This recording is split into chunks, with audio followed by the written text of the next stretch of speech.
Buenos días. Vamos a continuar con una serie de presentaciones relacionadas con la integración de todos los conceptos vistos hasta ahora. En la presentación anterior, en la que discutimos los mecanismos efectores, les comenté que íbamos a tener otra presentación para poder integrar la respuesta inmune frente a distintos patógenos. En realidad vamos a tener más de una presentación para discutir estos temas.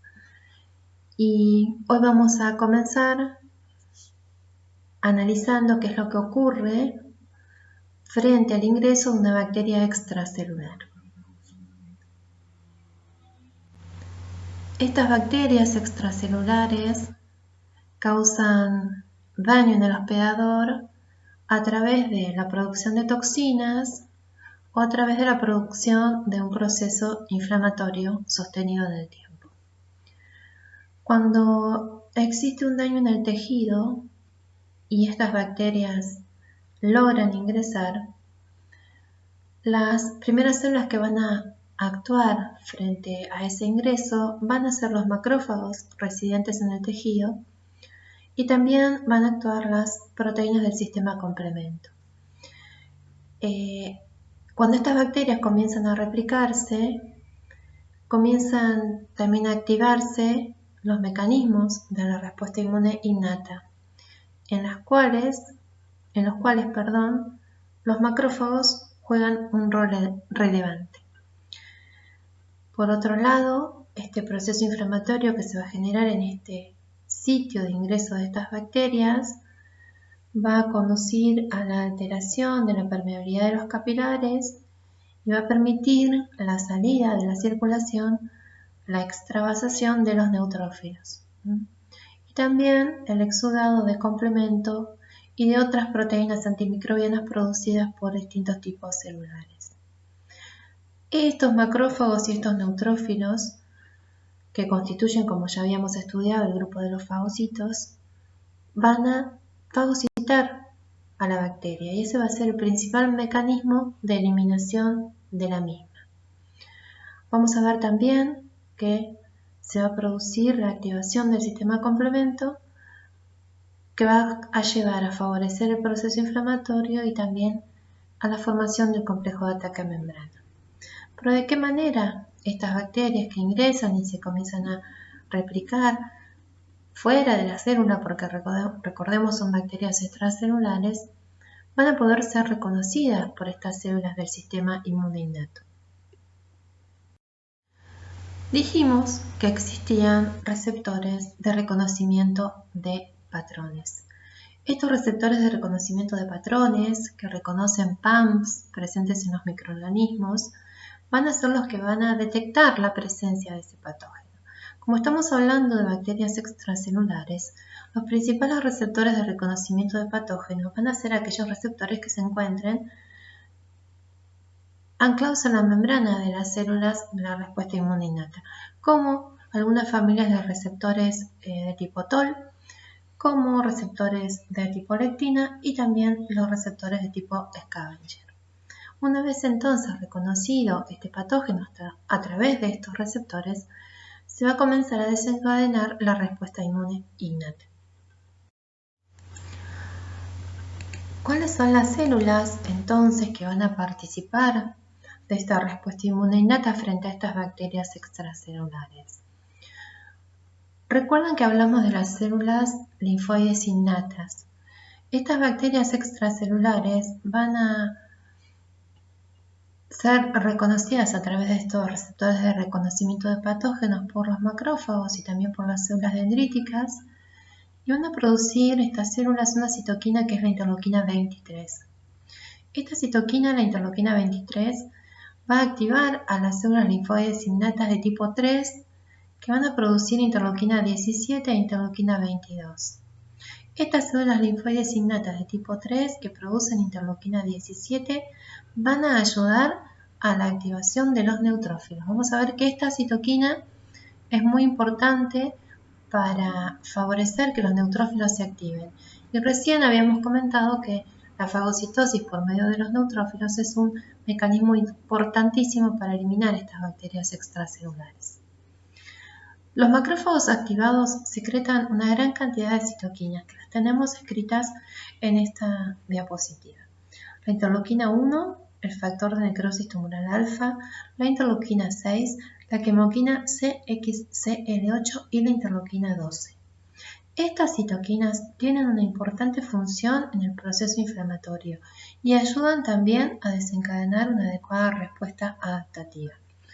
Por ejemplo, la interleuquina 1 favorece la activación del endotelio, favorece que lleguen más células efectoras a ese sitio de infección y también actúa sobre el hipotálamo induciendo un aumento de la temperatura corporal, es decir, induce la fiebre. Por otro lado, induce la producción también de interleuquina 6. El factor de necrosis tumoral alfa también activa el endotelio vascular, aumenta la permeabilidad, favorece que lleguen a ese sitio de infección complemento, si existen anticuerpos, que lleguen anticuerpos y que lleguen otras células que van a participar de esta respuesta inmune innata. Los efectos sistémicos de esta citoquina también tienen que ver con el aumento de la temperatura corporal.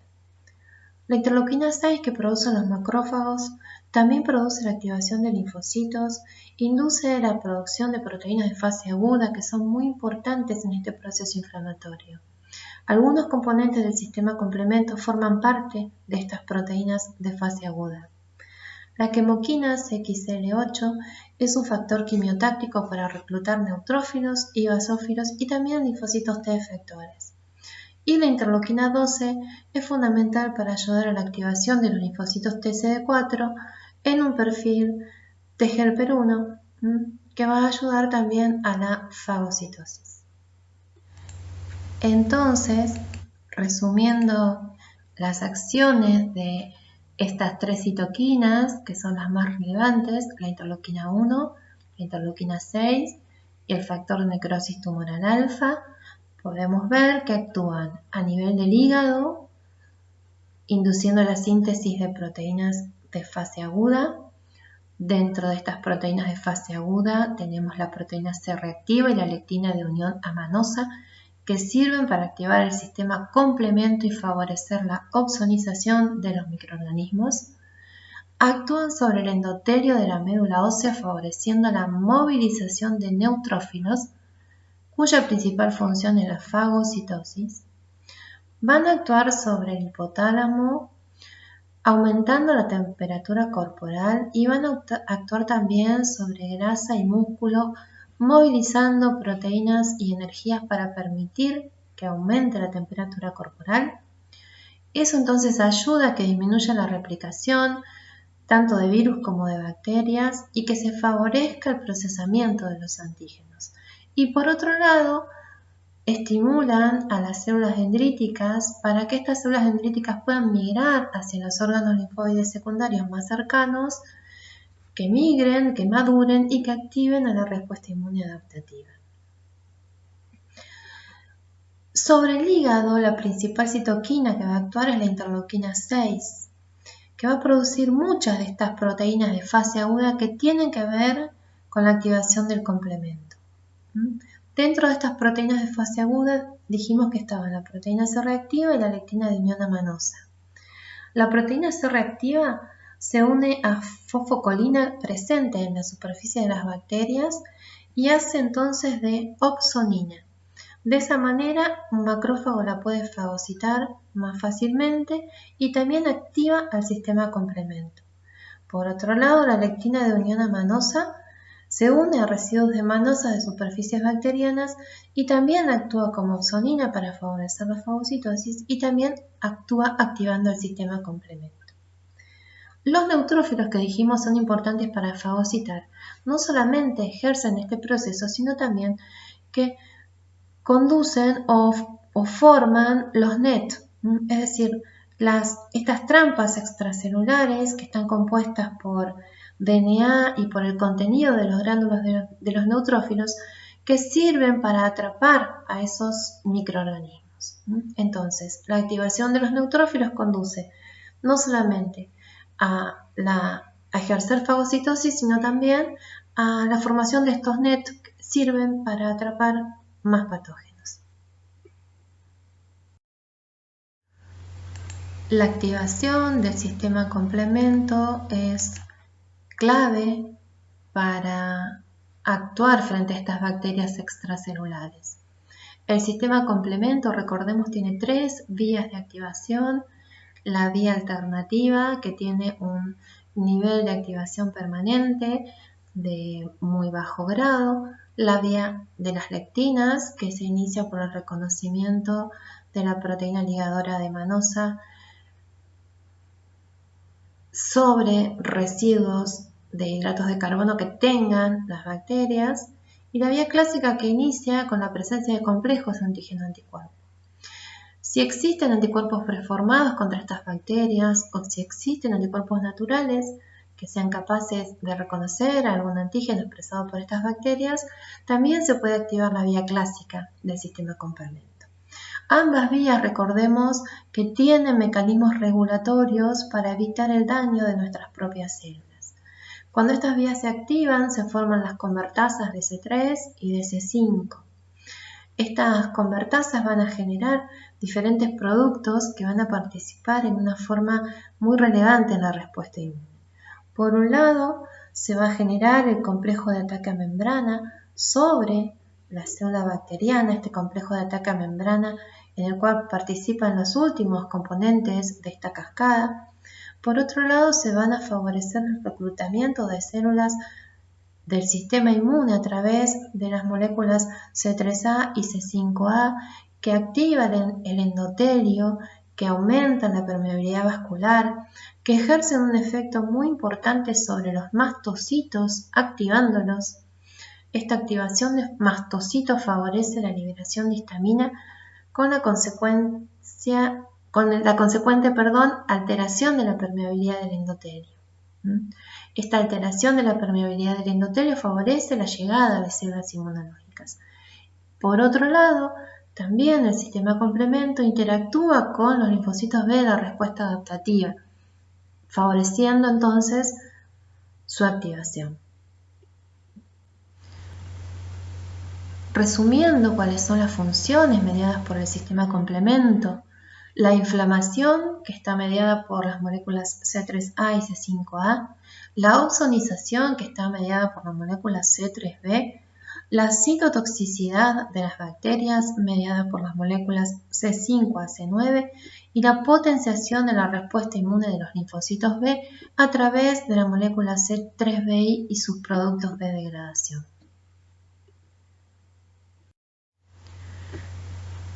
Una vez que se desencadenó esta respuesta inmune innata, y si estas bacterias no logran ser eliminadas, va a desencadenarse la respuesta inmune adaptativa. En esta respuesta inmune adaptativa es clave la acción de las células dendríticas. Estas células dendríticas, que van a reconocer a través de sus receptores de reconocimiento de patógenos, los PAMPs, las va a activar su fagocitosis y también van a activar vías de señales intracelulares. Estas células dendríticas entonces van a poder migrar hacia los órganos linfoides secundarios más cercanos y portar esos agentes patógenos. Estos patógenos entonces van a poder ser presentados sobre moléculas del complejo mayor de histocompatibilidad, en este caso de clase 2, para ser reconocidos por los linfocitos T. Recordemos entonces que las células dendríticas, estas son células dendríticas convencionales, van a estar en el tejido en un estadio inmaduro. Estas células dendríticas entonces en este estadio inmaduro en el tejido tienen una alta capacidad de endocitosis, es decir, de captar esos patógenos, tienen una alta capacidad de procesamiento de antígenos, expresan baja cantidad de moléculas de clase 1 y de clase 2 y no tienen, cuando están en el estadio inmaduro, una muy buena capacidad para activar a los linfocitos T vírgenes. Y tienen una baja expresión del receptor CCR7. Cuando estas células dendríticas interactúan con estos patógenos y se inicia en ellas un proceso de activación, comienzan a expresar el receptor CCR7 y son capaces de migrar hacia los órganos linfoides secundarios. Allí, en los órganos linfoides secundarios, estas células dendríticas van a presentarle antígenos a los linfocitos T. Si el antígeno está siendo presentado a los linfocitos T helper, se va a presentar sobre las moléculas del complejo mayor de histocompatibilidad de clase 2. Cuando las células dendríticas están en el estadio de células dendríticas maduras, tienen una baja capacidad de endocitar y también tienen una baja capacidad de procesar, pero sí tienen una gran capacidad para presentar y expresan moléculas coestimulatorias adecuadas para la activación de los linfocitos T helper o linfocitos T citotóxicos si fuera un patógeno intracelular. Entonces, para las bacterias extracelulares es fundamental la participación de los linfocitos T helper 17. La célula dendrítica entonces va a interactuar con un linfocito T helper virgen. Recordemos que se necesitan varias señales para que este linfocito T helper virgen se diferencie hacia el perfil T helper 17. La primera señal es específica, el TCR de este linfocito T, con la molécula de clase 2 y el péptido presentado en la membrana de la célula dendrítica, las moléculas coestimulatorias, la molécula B7 de la célula dendrítica con la molécula CD28 del linfocito T, y la presencia de citoquinas que van a ayudar a su diferenciación. ¿Cuáles son estas citoquinas? El factor de crecimiento transformante beta, la interleuquina 6 y la interleuquina 1. La presencia entonces de estas citoquinas induce la diferenciación de este linfocito T helper en el perfil T helper 17. Este perfil T helper 17 produce interleuquina 22, 21 e interleuquina 17. Para que este perfil se expanda es necesaria la presencia de interleuquina 21 y de interleuquina 23. ¿Cuál es la función de la interleuquina 17 y de la interleuquina 21? Y de la interleuquina 22 producida por estos linfocitos T helper 17. Estimulan, por ejemplo, la producción de péptidos antimicrobianos, la producción de moco y la producción de citoquinas inflamatorias en lo que es el epitelio de las mucosas. En los tejidos estimulan la producción de quemoquinas y citoquinas inflamatorias. Favorecen el reclutamiento de neutrófilos y la masiva infiltración de los neutrófilos al tejido. Estos linfocitos T helper 17, una vez que se activaron en el órgano linfoide secundario, van a salir de ese órgano linfoide secundario y van a ir al tejido donde van a ejercer su acción. Hoy les dije que también eran útiles para defendernos frente a estas bacterias extracelulares los linfocitos T helper 1 porque favorecen la fagocitosis. Pero los más importantes para las bacterias extracelulares son los linfocitos T helper 17.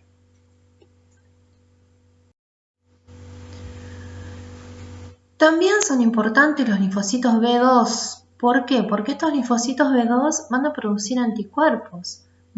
Y para que estos linfocitos B2 se terminen de activar, se necesitan los linfocitos T helper foliculares. Es decir, que entonces, para la respuesta frente a bacterias extracelulares, vamos a tener dos poblaciones de linfocitos T helper que van a ejercer su acción. Los linfocitos T helper 17 favoreciendo la activación de neutrófilos y los linfocitos T helper foliculares ayudando a la activación de los linfocitos B2. En el panel que tenemos en la parte superior de esta diapositiva, tenemos los eventos que van a ocurrir para que se active un linfocito B2. Recordemos entonces que los linfocitos llegaban a través, los vírgenes, llegaban a través de las vénulas del endotelio alto y se ubicaban los linfocitos T en la zona T y los linfocitos B en los folículos. El linfocito T helper va a reconocer a la célula dendrítica cuando esta interacción es de una alta afinidad y hay interleuquina 21 en el medio. Este linfocito T helper folicular se va a diferenciar en un linfocito T helper folicular y va a empezar a migrar hacia la zona del linfocito B. Los linfocitos B que reconocen el antígeno intacto, que puede ser transportado por los macrófagos subcapsulares si tiene un tamaño grande, van a poder ser reconocidos por el BCR de estos linfocitos B. Recordemos que el antígeno tiene que estar intacto para que un linfocito B lo reconozca. Cuando se produce esta interacción, este linfocito B empieza a migrar hacia la zona T y lo que va a hacer cuando se encuentre con el linfocito T folicular es presentarle un péptido proveniente de ese antígeno que él ha endocitado a través de su BCR. Esa presentación de antígeno a través de las moléculas de clase 2 va a hacer que este linfocito T helper folicular colabore con el linfocito B, va a ayudar a que este linfocito B se diferencie en una célula plasmática de corta vida, productora de anticuerpos, y también va a permitir que luego se forme el centro germinal. Tanto los linfocitos T helper como los linfocitos B pueden volver al folículo primario y generar una reacción, que es la reacción del centro germinal, donde se van a producir los eventos de la hipermutación somática, del cambio de clase y la selección de aquellos linfocitos B que tengan mayor afinidad. Entonces, en el centro germinal, y gracias también a la participación de las células dendríticas foliculares, que recordemos no son células presentadoras de antígenos, sino que mantienen al antígeno en forma intacta, se van a seleccionar aquellos linfocitos B que tengan un receptor de mayor afinidad por el antígeno. También en este centro germinal se van a generar los linfocitos B de memoria. Los linfocitos B que sean seleccionados porque tienen mayor afinidad para el antígeno se van a diferenciar en plasmablastos que van a migrar, van a salir de este órgano linfoide secundario, van a migrar a través de la circulación y van a llegar a la médula ósea. Allí en la médula ósea se van a transformar en plasmocitos de larga vida que van a competir por nichos en el estroma, en la médula ósea, buscando unirse a células estromales productoras de la quimoquina CXCL12. Estas células plasmáticas ahora, que son de larga vida, van a producir anticuerpos durante toda la vida del individuo. Tienen entonces la capacidad de generar anticuerpos y liberarlos, y ya estas células plasmáticas van a poder producir anticuerpos que sean de diferentes clases. Van a poder producir anticuerpos de la clase IgG, de la clase IgA o de la clase IgE. Entonces, importantísima para estas bacterias, linfocitos T helper 17, linfocitos T helper foliculares y linfocitos B2. Estos linfocitos B2 se activan y producen anticuerpos frente a antígenos que tienen un componente proteico, ¿sí? Glicoproteínas, lípidos unidos a proteínas o proteínas. Sin embargo, para muchas bacterias también es importante la producción de anticuerpos que se genera en forma independiente de los linfocitos T. Recordemos a los linfocitos B1 y a los linfocitos BZM. Los linfocitos B1 que están principalmente en la cavidad peritoneal y pleural, cuyos anticuerpos secretados son mayoritariamente de la clase IgM, también pueden ser IgA y en menor medida IgG. Estos linfocitos B1 pueden producir anticuerpos naturales y se activan rápidamente. Luego de 3 o 4 días de ingresado el antígeno, ya pueden activarse y producir estos anticuerpos. Los linfocitos BZM están localizados en la zona marginal del vaso, importantes cuando el antígeno ingresa por vía sanguínea. Predominantemente secretan anticuerpos de la clase IgM y en menor medida IgG. Y son relevantes para aquellas bacterias que tienen cápsulas. Y aquí tenemos algunos ejemplos de estas bacterias. El Streptococcus pneumoniae, el Haemophilus influenza y la Neisseria meningitidis. Entonces, anticuerpos generados a través de la colaboración de los linfocitos T para todos aquellos antígenos de estas bacterias que tengan un componente proteico. Y anticuerpos generados por los linfocitos B1 y BZM para el resto de los antígenos. ¿Qué función van a tener estos anticuerpos? Por un lado, estos anticuerpos van a poder neutralizar a las toxinas que estas bacterias produzcan. Dijimos que las bacterias extracelulares pueden generar un proceso infeccioso a través de la producción de toxinas. Entonces, los anticuerpos pueden neutralizar esas toxinas para que luego este complejo antígeno-anticuerpo sea fagocitado. Por otro lado, estos anticuerpos pueden opsonizar a esas bacterias que viven fuera de la célula ¿Para qué? Para que un macrófago, por ejemplo, la fagocite. ¿Por qué? Porque el macrófago tiene receptores para la región Fc de los anticuerpos. El anticuerpo se une por su región Fab a los antígenos expresados en las bacterias y por su región Fc al receptor para el fragmento Fc que tiene el macrófago. Esto favorece la fagocitosis. Por otro lado, cuando las bacterias están en circulación, puede activarse el sistema complemento. Luego de la unión del anticuerpo, fíjense, anticuerpo unido a la bacteria, se activa el sistema de complemento y esto hace entonces que o la bacteria se lise porque se forma el complejo de ataque a membrana o que se generen moléculas después de la activación del sistema de complemento que favorezca la fagocitosis. Y por otro lado, también se va a favorecer la fagocitosis porque recordemos los macrófagos tienen receptores para el fragmento Fc de la inmunoglobulina G. Estas entonces son las funciones de los anticuerpos. Neutralización de toxinas, opsonización para favorecer la fagocitosis, activación del sistema de complemento para también generar la lisis de la bacteria.